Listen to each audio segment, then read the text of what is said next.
ቀነኒ ጉዳይ ተከታተሉ የነበሩ ኢትዮጵያኖች በሙሉ እመቤቴ ኪዳነ ምሕረት ምስጋና ይግባሽ።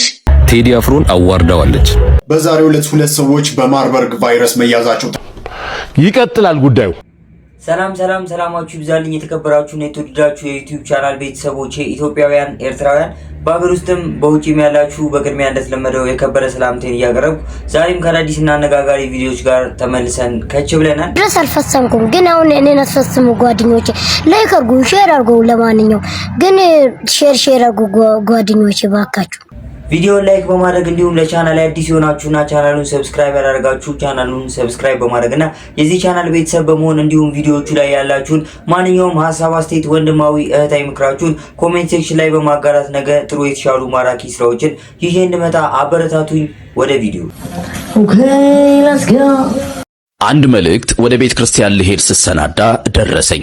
በእምነቴ ተደረገልኝ ትለናለች የዛሬዋ ባለ ታሪካችን። በትዳር ከተጣመርን 10 ዓመታትን አልፈዋል። ቤታችን በሀብትና በንብረት የተሞላ ቢሆንም የቤቱን ጸጥታ የሚሰብር የሕፃን ሳቅ ግን ናፍቆን ነበር። በየሆስፒታሉና በየባህላዊ ሕክምናው ብንመላለስም ማህፀንሽ ተዘግቷን ልጅ መውለድ አትችይም የሚል ተስፋ አስቆራጭ መልስ ነበር የማገኘው። የጎረቤት መጠቋቆም፣ የቤተሰብ ግፊትና የልቤ ህመም ከባድ ሸክም ሆኖ ብኝ ነበር። በተለይ በዓላት ሲመጡ ሁሉም ልጆቹን አሰልፎ ወደ ቤተ ክርስቲያን ሲሄድ እኔ ብቻዬን ሆኜ እንባዬን እጠርጋለሁ። የቅዱስ ሚካኤል ዓመታዊ በዓል የሚከበርበት ህዳር 12 ቀን ሲደርስ የሰው ጥበብ አቅቶኛል። ከአሁን በኋላ ተስፋዬ የሰማዩ አምላክና የቅዱስ ሚካኤል ምልጃ ነው አልኩ። በሌሊት ተነስቼ ነጠላዬን አጣፍቼ ወደ ቅዱስ ሚካኤል ቤተ ክርስቲያን አመራው። ህዝቡ ግርግር ይላል። ካህናቱ፣ ዲያቆናቱ ይዘምራሉ። ታቦቱ ወጥቶ ሲዞር በጉልበት ተንበርክኬ መሬቱን ሳምኩ። እንባዬ እንደ ጅረት እየፈሰሰ እንዲህ ስል ስለት ገባው። የምህረት መልአክ ቅዱስ ሚካኤል ሆይ የሰዎች ፊት ገርፎኛል፣ የቤቴ ጸጥታ አስፈርቶኛል። አንተ በእግዚአብሔር ፊት ባለሟል ነህና እባክህ ስለኔ ለምነ ማህፀኔን ክፈትልኝ። ወንድ ልጅ በወልድ ስምህን እሰይማለሁ፣ በየዓመቱ በስምህ ድሆችን እመግባለሁ አልኩ። ከዛም በኋላ እምነት በልቤ ሞልቶ ወደ ቤቴ ተመለስኩ። ከወራት በኋላ በህልሜ አንድ ነጭ የለበሰ ሰይፍ የያዘ ደማቅ ብርሃን ያለው መልአክ በቤቴ መሃል ቆሞ በእጁ የያዘውን ህብስት ሲሰጠኝ አየሁ። በድንጋጤ ከእንቅልፌ ስነቃ ሰውነቴ በደስታ ተሞልቶ ነበር። ብዙም ሳይቆይ የህመም ስሜት ተሰማኝ። ወደ ሐኪም ቤት ስሄድ ዶክተሮቹ ማመን አቃታቸው። ያ ደረቅ የተባለ ማህፀን ህይወትን አብቅሏል። ጸነስኩ። 9 ወራት አልቀው ወንድ ልጅ በሰላም ተገላገልኩ። የቤቱ ጸጥታ በህፃን ጩኸት ተለወጠ። ይኸው ዛሬ ባለቤቴና እኔ ልጃችን ሚካኤልን ይዘን ህዳር 12 የመልአኩ ቅዱስ ሚካኤልን ዓመታዊ ክብረ በዓል ልናከብር ተገኝተናል። ለሰው ያልተቻለ ለእግዚአብሔር ይቻላል። የቅዱስ ሚካኤል አማላጅነት አይለየን እያለች ትመሰክራለች። እንኳን ደስ አለሽ በሏት። እንኳን አደረሳችሁ። መልካም ጊዜ። በጣም ደስ ይላል። ለሷ የደረሰ ፈጣሪ ለኛም ጎዶሏችንን ይሙላልን። ቤተሰቦች ለእናንተ የሚያሰባችሁትን ነገር ያሳካላችሁ። ወደ ኔክስት ቪዲዮ ራሳችሁን ፍቱትና ልቀቁ። አንድን ስህተት ይዛችሁ የማትለቁበትን ልማድ ዛሬውኑ መልቀቅ አለባችሁ። የሰውኑን የራሳችሁን ስህተት አለመልቀቅ የእስራት ሁሉ እስራት ነው። ከልቤ ነው። ሰዎችን አንድ ጥፋት ካጠፉ ወይም ስህተትን ከሰሩ ለዛ ስህተት ተገቢውን ምላሽ ከሰጣችሁ በኋላ ያንን ሁኔታ በመተው ወደፊት መራመድን መልመድ አለባችሁ። የአንድን ሰው ስህተትና ጥፋት እየደጋገሙ ማሰብ፣ ማውጣትና ማውረድ አደገኛ የሆነ ጠንቅን ማለት ነው። ወደ ራሳችሁ ህይወት ነው ይዘው የሚመጣው። ስህተቱ ሊነገረው የሚገባውን ሰው በጨዋነት ንገሩት። መታረም የሚገባውንም ሰው በቅንነት አረሙት። ሊታገዝ የሚገባውንም ሰው ባላችሁ አቅም፣ ጉልበት እና ኃይል አግዙት። በፍጹም መታረም የማይፈልገውን መሻሻል፣ መለወጥ የማይፈልገውንና ችግር ፈጣሪ የሆነውን ሰው ደግሞ ከህይወታችሁ አርቁት ወይም ከስነሱ ህይወት ፈቀቅ በሉ። ይህንን ካደረጋችሁ በኋላ የአንድን ሰው ስህተት ማውጣትና ማውረድ ተወት አድርጉና ለትልቅነታችሁ ወደሚመጥነው ዓላማችሁ ዘወር ማለት ነው ያለባችሁ። ከዛ አካባቢ መጥፋት ነው ያለባችሁ። ራሳችሁን አንድ ስህተት ከሰራችሁም ሆነ ጥፋት ካጠፋችሁ በኋላ ለዛ ስህተታችሁ ተገቢውን ምላሽ በመስጠት ያንን ሁኔታ በመተው ወደፊት መሄድንም መልመድ፣ መራመድንም መልመድ፣ ያንን ሁኔታ መልቀቅና መተው መልመድ አለባችሁ። የራሳችሁን ስህተትና ጥፋት እየደጋገማችሁ ማሰላሰል ሆነ ማሰብ በስህተቱ ምክንያት ራስን ሲወቅሱ መኖር አደገኛ የሆነ በእውነት በሽታ ነው። ከፍተኛ የሆነ ጭንቀት ነው የሚለቅባችሁ በውስጣችሁ። በስህተታችሁ ምክንያት ያበላሻችሁት ነገር ካለ አርሙ። የጎዳችሁትም ሰው ካለ ይቅርታ ጠይቁ። ያከሰራችሁትም ሰው ካለ እንደ አቅማችሁ ካሱ። ስህተታችሁን ደግሞ ላለመድገም መሞከር ነው ያለባችሁ። ይህንን ካደረጋችሁ በኋላ የራሳችሁን ስህተት በማውጣትና በማውረድ ሲጸጸቱ መኖርን ተወት አድርጉትና ለትልቅነታችሁ ወደሚመጥን ዓላማችሁ እና ዓለማችሁ ዘወር ማለትን መልመድ አለባችሁ። በጣም እንደምወዳችሁ ታውቃላችሁ። በትክክልም አንድ ስህተት ከተፈጠረ በኋላ በዛ ስህተት ከመጸጸት ይልቅ ወደፊት ማድረግ ያለብንን ነገር መወሰን ይሻላል። ምክንያቱም ጸጸት መልሶ ከጥፋቱም በላይ ጉዳት እንጂ ጥቅም የለውም ብዬ ስለማስብ ነው። እናንተስ በእንደዚህ አይነት አጋጣሚዎች ላይ ጸጸትን ወይስ ደግሞ ወደፊት መራመድን ትመርጣላችሁ? ምን አይነት ባህሪ ሳላችሁ? ያላችሁን ነገር እስኪ ሀሳብ አስተያየታችሁን ኮሜንት ሴክሽን ላይ ጻፍ ማድረግ እንዳይረሳ። ቪዲዮን ላይክ ማድረግ እንዲሁም ለቻናሉ አዲስ ሆናችሁ ቻናሉን ሰብስክራይብ ማድረግ እና የዚህ ቻናል ቤተሰብ መሆንም እንዳትረሱ። ወደ ኔክስት ቪዲዮ። በዛሬው ዕለት 2 ሰዎች በማርበርግ ቫይረስ መያዛቸው ተገልጿል። የጤና ሚኒስትር ዶክተር መቅደስ ዳባ በዛሬው ዕለት ተጨማሪ 2 ሰዎች በማርበርግ ቫይረስ መያዛቸውን አስታውቀዋል። በዛሬው ዕለት 5 የላቦራቶሪ ምርመራዎች የተካሄደ ሲሆን 2 ሰው በቫይረሱ መያዙንና 3 ሰዎች ደግሞ ነፃ መሆናቸውም ተገልጿል። በሽታው መከሰቱ ከተገለጸ ቀን አንስቶ እስካሁን 33 የላቦራቶሪ ምርመራዎች የተከናወኑ ሲሆን ቫይረሱ በ6 ሰዎች ላይ መገኘቱ በላቦራቶሪ ተረጋግጧል። የጤና ሚኒስትሯ አሁን ቫይረሱ እንደተገኘባቸው በላቦራቶሪ የተረጋገጠው 3 ሰዎች ከደቡብ ኢትዮጵያ ክልል በጂንካ ከተማ በልይቱ ማቆያ የነበሩ መሆናቸውን ገልጸዋል። ቫይረሱ እንደተገኘባቸው የተገለጸ 3 ተጠርጣሪዎች ህይወታቸው ማለፉም ይታወሳል። በተደጋጋሚ እየሰማን ያለውና አሳሳቢ ጉዳይ ነው ይህ የማርበርግ ቫይረስ። ስለዚህ ቤተሰቦቼ የሚገባውን ጥንቃቄ በማድረግ ይህን ጊዜ ማለፍ አለብን ከፈጣሪያችን ጋር ማለት ነው። ስለዚህ ጥንቃቄ ማድረግ ይገባናል። ራሳችሁን ጠብቁ ለማለት ያክል ነው። ሌላኛው አነጋጋሪ ጉዳይ በተለያዩ የሀገራችን ፊልሞች የምናውቃት አርቲስት መስከረም አበራ ሽምግልና በትናንትናው ዕለት ተካሂዶ ነበረ። ደስ በሚል መልኩ የተለያዩ አርቲስቶች፣ ታዋቂ ሰዎች በተገኙበት የዚህ የሽምግልና ስነስርዓቱ መካሄዱን በተለያዩ የማህበራዊ ድረገጽ መተግበሪያዎች ላይ ሲጋሩ በነበሩ ተንቀሳቃሽ ምስሎች ተመልክተናል። እስኪ ቪዲዮን ተመልክተን እንመለስና የራሳችንን ሀሳብ አስተያየት የምንሰጥ ነው የሚሆነው። ወደ ቪዲዮ። ቀንበት ዋናው ዓላማ ልጃቸውን ወይዘሪት መስከረም አበራን ለልጃችን እንድትፈቅዱልን በታላቅ ትህትና እንጠይቃለን። ታዛዥ፣ ጽኑ፣ ታማኝ ላመነበት ነገር ተገዢ መሆኑ ከእግዚአብሔር ጋር ከመነገርማቸው መስካሪ ዳና እናቀርባለን ብላችሁ መስክሩ።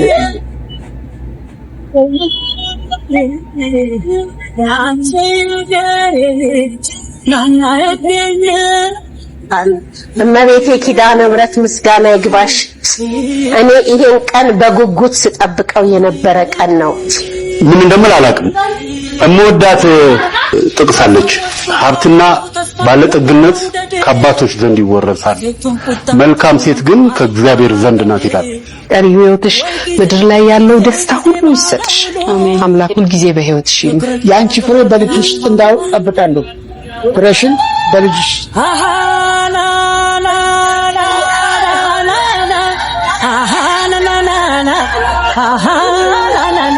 እግዚአብሔር ክብሩን ይውሰድ። አመሰግናችኋለሁ ሁላችሁንም፣ እኔም ብላችሁ የመጣችሁ የኔ ሰዎች በጣም አድርጌ አመሰግናለሁ።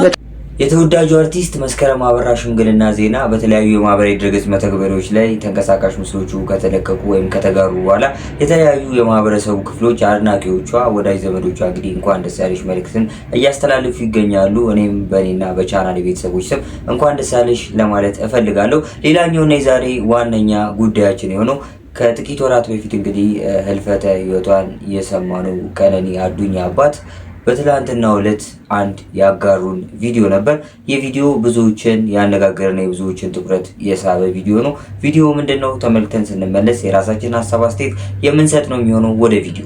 ቀነኒ ጉዳይ ስትከታተሉ የነበሩ ኢትዮጵያኖች በሙሉ የከበረ ሰላምታዬን እያቀረብኩ ሰሞኑን በሶሻል ሚዲያ ላይ ሲዘዋወር የነበረው በእርቅ ሊጨርሱት ነው የቀነኒን ጉዳይ ተብሎ ለተለቀቀው እንደ ቤተሰብ የማናውቀውና ለምን እንደለቀቁ ባናውቅም እኛ እንደ ቤተሰብ እስካሁን የቀነኒን እውነት የቀነኒን ደም እንዴት እንደፈሰሰና የት እንደፈሰሰ በምንም በኩል ያልተገለጸልንና የክስ ሂደቱን እስካሁን መቋጫ ያላገኘና በሂደት ላይ ያለ መሆኑን እናውቀው እንደ ቤተሰብ።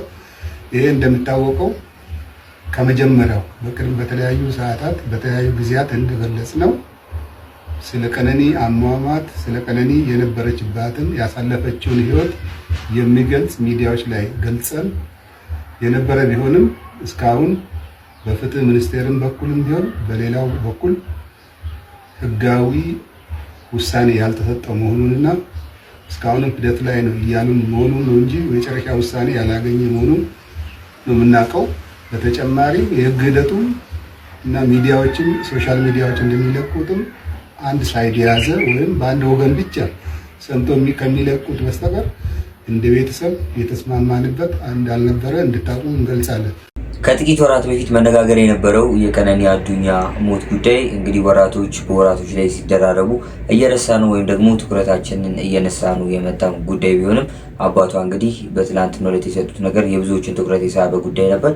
በተለያዩ የውሸት መረጃዎችን በሚያሰራጩ ሰዎች ወይም ደግሞ የተለያዩ ማህበራዊ ድረገጾች ላይ እንደዚህ አይነት ወሬዎች አሉ። በሽምግልና እንደተስማማን እያረጉ እየተለቀቁ ያሉት ወሬዎች ውሸት ናቸው ብለው ነበር ወደዚህ ወደ ማህበራዊ ድረገጽ መተግበሪያ ራሳቸው የመጡት ማለት ነው። ስለዚህ ከውሸት መረጃዎች ራሳችንን ብንጠብቅ ጥሩ ነው ብዬ አስባለሁ። ሌላኛው አነጋጋሪ ጉዳይ አዶናይ እንግዲህ በዚህ በማህበራዊ ድረገጽ የሰሞኑ መነጋገሪያ ወጣት በአምለሰት ወይም በቴዲ አፍሮ ባለቤት ሾው ላይ መቅረቡ ነገሮችን የተለያዩ ሰዎች ከቴዲ አፍሮና የሰይፉን ነገር እያገናኙ የተለያዩ ሚስጥሮች እየወጡ ይገኛሉ። ምንድናቸው? እስኪ የተለያዩ ቪዲዮዎችን ይዤላችሁ መጥቻለሁ። ቪዲዮዎቹን ተመልክተን እንመለስ። ኡኖ ካርድ ተጫውታችሁ የምታውቁ ሰዎች ጉዳዩ እንዴት እንደሆነ ይገባችኋል። ኡኖ ሪቨርስ ሲመዘዝባችሁ ምንድነው የምታደርጉ? ምን አይነት ጣጣ ውስጥ ነው የገባሁት ነው የምትሉት አይደል? እናም ሴፍሻ እንደዛ አይነት ሲቹዌሽን እንደገባ ሆኖ ይሰማኛል። ብቻ ግን ይህ ሁሉ ቢፍ እንዴት እንደጀመረ ልንገራችሁ። ይህ ሁሉ ጸብ የተነሳው በሴፍሻና በቴዳ መሃል ነበር። ግን እንዴት እንደሆነ ላስረዳችሁ፣ ልብ ብላችሁ አድምጡኝ። ድሮ ሴፍሻ ኤፍኤም አዲስ 97.1 የራሱ ፕሮግራም ነበረው፣ ለምን ይዋሻል የተባለው። እናም በዛ ፕሮግራም አርቲስቶች የሚለቋቸውን ሙዚቃዎች ላይ ኢንቨስቲጌሽን ያካሂድ ነበረ። ይህ ዜማ የተሰረቀ ነው፣ ይህ ግጥም የተሰረቀ ነው፣ ጎሳዬ ይህ የባክስትሪት ቦይስ ዜማና ግጥም ነው። እናም እንደዛ እያደረገ የአርቲስቶች ግጥምና ዜማ የራሳቸው ካልሆነ ይህ የኤሪትራ ነው፣ ይህ የሱዳን ነው እያለ ማጋለጥ ተያያዘው። እናም ዝም ብሎ ሲመለከተው ቴዳ የሆነ የተኮረጀ የሚመስል ዘፈን አለው። ቴዳን በዛን ሰዓት ሴፍሻ ለምንድን ነው የምታየው? ሰይፉ እናም ሰይፉ በዛን ሰዓት ደግሞ የቴዳ የሆነ ዘፈኑ ከአልፋ ብሎንዲ ጋር ስለተመሳሰለበት ማስረጃ አለኝ ስሙልኝ፣ የቴዳ ዘፈን ከአልፋ ብሎንዲ ጋር ይመሳሰላል ብሎ በሬዲዮ ያውጃል። ቴዲም በዛን ሰዓት ሰይፍሻ የምትናገረውን ማወቅ አለብህ፣ ስራዬን ማርከስ አቁም። በዛን ሰዓትም ቴዲ ሰይፉን እንደከሰሰው ይነገራል። ሰይፉን በዛን ሰዓት ከከሰስከኛ ይቀር ብሎ ህዝብ ይፈርዳል። ሰርቀው ነው ዜማው የራስ አይደለም። በዛን ሰዓት ቴዲ ስሜታዊ ሆኖ ሰይፉን መሀይምና ደንቆሮ ነህ ይለዋል። በዛን ጊዜ ደግሞ ሚዲያዎች ቴዳ ተሳደበ ምናምን ብለው መዘገብ ይጀምራል። ሰይፉ በዛን ሰዓት ለእንዳንተ አይነት ሰው ምላሽ አልሰጥም ብሎ ኢግኖር ሊያደርገው ሲል ሳያደምስ የመጣ ሌላ ክስ እሷም ከሳው ነበረ። ጉዳዩ በዛ ላበቃም የቴዲ ብራና የተሰኘው ዘፈኑ ማር እስከ ጧፍ ይመስለኛል እሱ ተሰርቆ የወጣበት ሰዓት ነበረ። እናም ሰይፍሻ ሰርቆ እንዳወጣው ቴዲ ሰይፉን ይከሰዋል። ብቻ እንዴት እንደተሰረቀ አይገባኝም፣ ግን ሁለቱም እንዴት እንደሆነ አንድ ስቱዲዮ ውስጥ ነበሩ ይባላል። ግን ከዛ በኋላ ሰይፍሻ ስልክ ተደውሎለት ስልክ እያወራ ይወጣል። ከዛ በኋላ ነው ሙዚቃ ተሰርቆ እንደወጣ ኢንፎርሜሽን የደረሰው። ከዛ በኋላ ቴዳ ወደ ሰይፉ ቢሮ ይሄዳል። በዛን ሰዓት ቴዳ ወደ ሰይፉ ቢሮ በሚሄድበት ሰዓት ብቻውን አልነበረም፣ ማናጀሩ አስከትሎ ነበር ሄዶ። እናም አንድ ሁለት ተባባሉ፣ ቡጢ ይሰነዘርበታል፣ ሰይፍሻም ይተናነቃል። ጉዳዩ እንዴት እንዳለቀ አይ ሃቭ ኖ አይዲያ።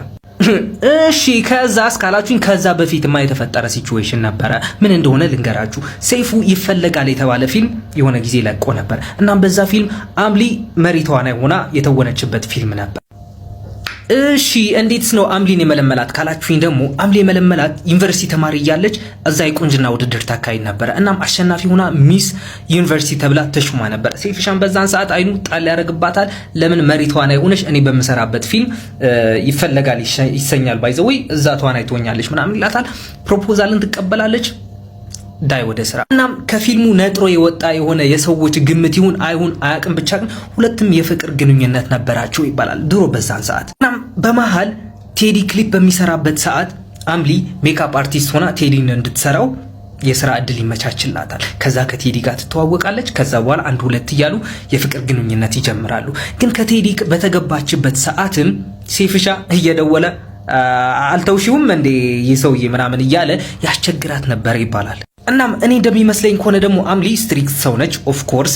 ግን ሴፍሻ ባደረገው ነገር ምክንያት ጠልታው ሊሆን ይችላል። አሁን ሪቬንጅ ነው የምንለውን ከአዶናይ ጋር ያደረገችው ኢንተርቪው ያካሄደችው እሱ ደግሞ እንዴት እንደተፈጠረ ልንገራችሁ።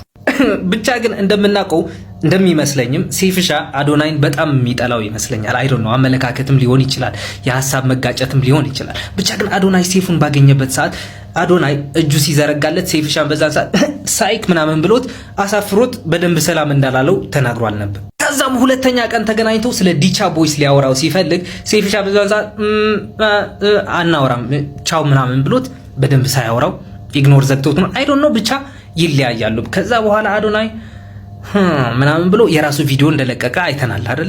ገመናችን እኮ ከቤታችን የወጣ ቢሆን ኦር ሽታ ቢሆን ኑሮ እኮ የገማን ሰዎች እንሆን ነበረ ምናምን ብሎ አዶናይ ያወራበት ጊዜ ነበረ። እናም ከዛን ሰዓት በኋላ አምሊ አዶናይን በፖድካስቷ ጠርታ ተናግረዋለች። ባለው ሲቹዌሽን ከሆነ እንደሚመስለኝ አምሊ ሰይፉ ድሮ ያን ጊዜ ባሏን ሚስትሪት በሚያደርግበት ሰዓት የሆነ ነገር ተሰምቷት ነበረ መሰለኝ። ትዳር ከያዘች በኋላ እንደሚወራው እውነት ከሆነ እየደወለ ያስቸግራት ከነበረም በዛን ሰዓትም የሆነ ነገር በልቧ ይዛለች። ስለዚህ ዋይ ናት ቴክ ዘ ሻት። ሰይፉ ወደ እኔ ሾው መጥቶ አዶናይ ራሱን ምረጡኝ ማለት ይችላል፣ ቲክቶክ አዋርድ ማለት ነው። ግን አዶናይ እንደዛ አላደረገም። ምን እንዳደረገ ታውቃላችሁ? አልቀርብም ወደ ሰይፉ ሾው፣ እኔ ያንተን እገዛ አያስፈልገኝም ፌመስ ለመሆን ኦር በቲክቶክ አዋርድ ስለመሸለም ይላል። ግን ደግሞ ይህንን ሁኔታ ዝም ብላ ስትሰማ የነበረችው አምሊም ወደ ራሷ ሾው ትጠራዋለች። that's how it happened። ብቻ ይህንን ቪዲዮ ስሰራላችሁ አየር ላይ የሚንሸራሸር አይዲያ አንስቼ ነው የተናገርኩት። እኔ ራሴ የፈጠርኩት ወሬ አይደለም። ስለ ሰይፉም ሆነ ስለ ቴዲ አፍሮ በመካከላቸው ያለውን ነገር ድሮም ከሚወሩትና አሁንም እየተወሩ ካሉት ከተለያዩ የማህበራዊ ድረገጽ መተግበሪያዎች ያሉትን መረጃዎች ሰብሰብ አድርጎ የነገረና ያስረዳበትን መንገድ ሳናደንቅ ማለፍ አንችልም። እናንተ እስከሩም አሁን ላይም ካሉት የምታውቋቸው ነገሮች ካሉ ሀሳብ አስተያየታችሁን ኮሜንት ሴክሽን ላይ ጻፍ በማድረግ እናወራበት፣ እንወያይበት። እንደነገርኳችሁ ታዋቂው ወጣት አዶናይ እንግዲህ በአምለሰት ሾው ከቀረበ በኋላ የተለያዩ ሰዎች የተለያዩ ሀሳብ አስተያየታቸውን በማህበራዊ ድረገጾቻቸው ላይ በተለያዩ ተንቀሳቃሽ ምስሎች እያጋሩ ይገኛሉ። እስኪ እኔም አንድ ሁለቱን ይዤላችሁ መጥቻለሁ። እነሱን ተመልክተን እንመለስና ሀሳባችንን ጠቅለል አድርገን የምንሰጥበት ነው የሚሆነው። ወደ ቪዲዮቹ። ቴዲ አፍሮን አዋርዳዋለች። እንዴት የቴዲ አፍሮ ሚስት ሆና አዶናይን የመሰለ ልጅ ኢንተርቪው ታደርጋለች? ቢያንስ ለራሷ ክብር ባትጨነቅ ለቴዲ አፍሮ ክብር አትጨነቅም? ይሄንና አይነት መሰል የተቃውሞ ቪዲዮዎችን እጅግ በጣም ብዙ ሰዎች አመለሰት ላይ እየሰራችሁ ነው፣ አዶናይን ኢንተርቪው ስላደረገች።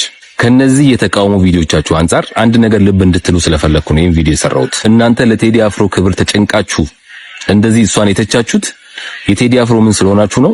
አድናቂ።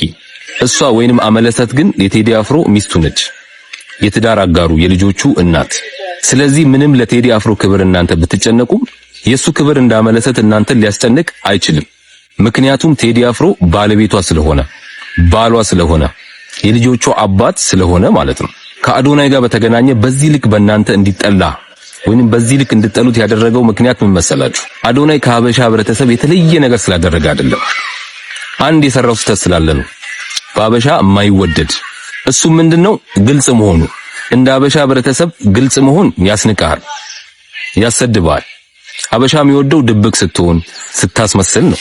ምናልባት አዶናይ የሚሰራቸውን ቪዲዮዎች ልብ ብላችሁ ካያችሁ እጅግ ሲበዛ በግልጸኝነት ላይ የተመሰረተ ቪዲዮ ነው የሚሰራው። ጠንካራ ጎኑን ብቻ ሳይሆን ደካማ ጎኑንም ሼር ያደርጋል። አዶናይ ደስታውን ብቻ ሳይሆን ሼር ሲያደርግ ሀዘኑንም ጭምር ነው። እየሳቀ እንደሚፖስት ሁሉ እያለቀሰም የተሰማውን ነገር በግልጸኝነት ይፖስታል። በዚህ ልክ ግልጽ መሆን ደግሞ ያስንቃል፣ እንደ ሀበሻ ማለት ነው፣ እንድትናቅ ያደርጋል። ስለዚህ አዶናይን የምትጠሉ ሰዎች በዚህ ልክ አዶናይን እንድትጠሉ የሚያደርግ ከኛ ከኢትዮጵያ ህብረተሰብ የተለየ ምንም ያደረገው ነገር የለም። ይሄ ብቻ አይደለም። በነገራችን ላይ ቴዲ አፍሮ ሰይፉ ላይ የማይቀርበው አምለሰት የሱ ኤክስ ስለሆነች አይደለም። ቴዲ አፍሮ ሊታሰር የነበረበት ገና ከዱባይ ሲመለስ ከመመለሱ በፊት የዛሬን አርገውና ቴዲ እንደዚህ ሆኗል፣ መኪና እንደዚህ ተብሏል ምናምን ብሎ በሰፊው ሲዘግበው የነበረው ቴዲ ሰይፉ ነበር። ሰይፉ ፈታላ ነበር። ድሮ ፈታላ ስላችሁ የአርቲስቶችን ገበና አርቲስቶች የወሰዱት ዘፈንና ግጥምና ዜማ ከማዘፋኝ እንደኮረጁ የኔ ነው ብለው እዚህ የሚያወጡት ለምንድን ነው የራሳቸው እንዳልሆነ ለህዝብ የማይናገሩት? ይሄ ሌብነት ነው ምናምን አይነት ስራ ላይ ነበር የተሰማራው። የሚያሳትማቸው መጽሔቶች ምናምን ትዝ ይላችኋል። እና ቴዲ ሊታሰር አካባቢ በጣም ሲደልቅ ነበር። ሲደልቅ ለካ ዓለም ነዋሴ ባግዳድ ዛሬ ልትደበደብ ነው፣ ኘቅ ልትደረግ ነው፣ ወቅ ልትደረግ ነው እያለ ወቃጩ እሱ ነው የሚመስለው። ባግዳድን የደመሰሰው እሱ ነው የሚመስለው እንጂ አሜሪካ ትመስል አይዋሽም ነው ምናምን የሚል መጽሔት እንትን ነበር። ገባች ያ እና ቴዲ ከመታሰሩ በፊት እኔ የምላችሁ አዶናይን ግን ሳላደንቅ ማለፍ አልፈለኩም። የአዶናይን ፖድካስት አምለሰት ሙጬ ላይ ሙሉ ቪዲዮን እያየሁት ነበርና እስከዛሬ ያው በእርግጥ ብዙም እንደዚህ ተከታትየው አላውቅም፣ ብዙም ልብ ብየው አላውቅም፣ ግን በጣም ብዙ ጨዋታዎች በጣም ብዙ እንትኖች አይቻለሁ። ብዙም እሱ የሚላቸውን ነገሮች የሱ የሚያስተላልፋቸው መልእክቶች አልፎ አልፎ አይ ነበርና ግን ይሄን ያህል ደግሞ ዲቴል በጣም ስለሱ አላውቅም ነበር። አሁን አዶናይ አሁን ፖድካስት ላይ የሰማሁት ነገር በጣም ነው ያከበርኩት። በጣም እንዳከብረውና በጣም ሪስፔክት እስከዛሬም አለማውቄ እስከዛሬም ያው በጣም ያሳለፋቸውን ህይወቶች ያሳለፋቸውን ውጣ ወረዶች ሰምቼ እውነት ፖድካስቱን ገብታችሁ እዩት። እውነት አዶናይ በጣም ነው ያከበርኩ። በዚሁ ቀጥል። እውነት በጣም ብዙ ቻሌንጆች አልፈ እዚህ ደረጃ ደርሰ አሁን ያለበት ደረጃ ላይ ስለደረስክ በጣም ደስ ብሎኛል። እና ያው ሰውን ማድነቅ ሰውን እንትን ማለት አልችልም፣ ግን ይሄ ቪዲዮ እንደምታየው እርግጠኛ ነኝ እናንተም ተመልካቾች ሼር አድርጉለት፣ ላኩለት። እና እኔም በጣም ስለተመቸኝ ፖድካስቱን አይቼው ሐሳቡን ይዞት የመጣው ነገሮች በአጠቃላይ ቀልቤን ስለሳበው እና በጣም ስለተመቸኝ ነው። አሁን ይሄ ሳላደንቀው ማለፍ አልፈለኩም። ገባችሁ? ዝም ብዬ አልፌው ዝም ብል እንደውም ልሰግጥ ብዬ ለናገር። አብዛኛው ሀበሻ ችግሩ ምንድነው? ነገሮችን እንትን ማለት አይፈልግም። በውስጡ ነው የሚይዘው፣ ወይ አይናገርም፣ ወይ ይሄ ምንድነው የሚባለው፣ ወይ አይታችሁ ማለፍ ነገር አለ። ይሄ ሀበሻ አፕሪሺየት ነገር በብዛት ስላልተለመደ እና ማለፍ አልፈለኩም እና እስከዛሬ ያው አይቼዋለሁ። ከዚህ በፊትም ብዙ ጊዜ አየዋለሁ፣ ግን ኖርማል እንደዚህ ስለሱ ማንነት አላውቅም ነበር። ስለሱ ያለውን ነገር ብዙም ይሄን ያህል አልከታተልም ነበርና አሁን ግን እውነት በጣም ያከበርኩ ቢግ ሪስፔክት። በዚሁ ቀጥል አዶናይ። ማውራት ስለማልችል ነው ከዚህ በላይ ብቻ ዋናው ፖድካስቱን ገብታችሁት እንደማከብረውና እንደማደንቀው ልነግረው ነው። እንደ ኢትዮጵያዊ እንደ ሀበሻ አንድ የለመድናትና እንደ ባህል የያዝናት ነገር ግልጸኝነት የሚባለው ነገር እንፈራዋለን። የተለያዩ አሁን ራሱ ከተመለከታቸው ሁለት ቪዲዮዎች ላይ ሁለቱ የሚያነሱት አንድ የሚያረጋቸው ሀሳብ ግልጽ ሆኖ ነው የመጣው ይሄ ልጅ አዶናይ። ስለዚህ ግልጽ ሆኖ የመጣ ሰው ደግሞ በተለያዩ ችግሮች ውስጥ ወይም እሱ በሚያነሳቸው ሀሳብ ውስጥ ያሉ ሰዎችን ያወጣቸዋል፣ መፍትሄ ይሰጣቸዋል እንጂ አይጎዳቸውም። ያው ግልጸኝነት ይሄን ያህል ሊያስቀይም አይገባም። ልጁ አሁን ላይ ከብዙዎቻችን አድናቆትና ፍቅርን እያገኘ ያለ ልጅ ነው። እናንተስ በየትኛው ወገን ናችሁ? ያላችሁን ሀሳብ አስተያየት ኮሜንት ሴክሽን ላይ ጻፍ ማድረግ እንዳትረሱ። ወደ ኔክስት ቪዲዮ መጀመሪያ ይሄን ያህል ብር አስገባና ከሆነ ጊዜ በኋላ ይሄን ያህል ብር ነው ይመለስልሃል ትባላለህ። ለምሳሌ 700 ብር አስገብተህ 1200 ብር ታገኛለህ ትባላለህ። አዳምጡኝ መደብ። ከዛ በኋላ ምክንያቱም ይሄን አፕሊኬሽን አሁን እየተጠቀማችሁ የፕሮግራም እየታየ ይሄን አፕሊኬሽን እያወራችሁት የነበራችሁ ሰዎች አላችሁ። ስለዚህ ጉዳይ የተወያያችሁ ያላችሁ ሰዎች አላችሁ። ልንገራችሁ፣ ይሄን ያህል ብር ታገኛለህ ትባላለህ። ከዛ በኋላ ታገኛለህ፣ የምርም ይቀጥላል ጉዳዩ። 1000 ለምናምን ታገኛለህ ትባላለህ፣ ይቀጥላል ጉዳዩ። መጨረሻ ላይ ይሄን ያህል ብር አስገባና ይሄን ያህል ታገኛለህ፣ 50000 ብር አስገባና ይሄን ያህል ታገኛለህ ትባላለህ። ያን አታገኝም። 50 ላይ አርገው እንደዚህ እንደላስ አርገው 50 ተመልሰው ይቀራል። ስንቶቻችን በእንደዚህ አይነት ነገሮች ተሸውደናል። ቤተሰቦች ለዛሬ ይዤላችሁ የመጣኋቸው ቪዲዮዎች እነዚህን ይመስሉ ነበረ። ቪዲዮቹን እንደወደዳችኋቸው አልጠራጠርም። ቪዲዮውን ላይክ ማድረግ እንዲሁም ለቻናሌ አዲስ ሆናችሁና ቻናሌን ሰብስክራይብ ያላደረጋችሁ ደግሞ ቻናሌን ሰብስክራይብ ማድረግ እንዳይረሳ። በቀጣይ በአሪፍ ቪዲዮዎች እንድንገናኝ ቪዲዮቹ ላይ ያላችሁን ማንኛውም ሀሳብ አስተያየት፣ ወንድማዊ እህታዊ ምክራችሁን ኮሜንት ሴክሽን ላይ ጻፍ በማድረግ አበረታቱኝ። በቀጣይ በአሪፍና ማራኪ ቪዲዮዎች እስከምንገናኝ መልካም ጊዜ። እወዳችኋለሁ። ፒስ አውት።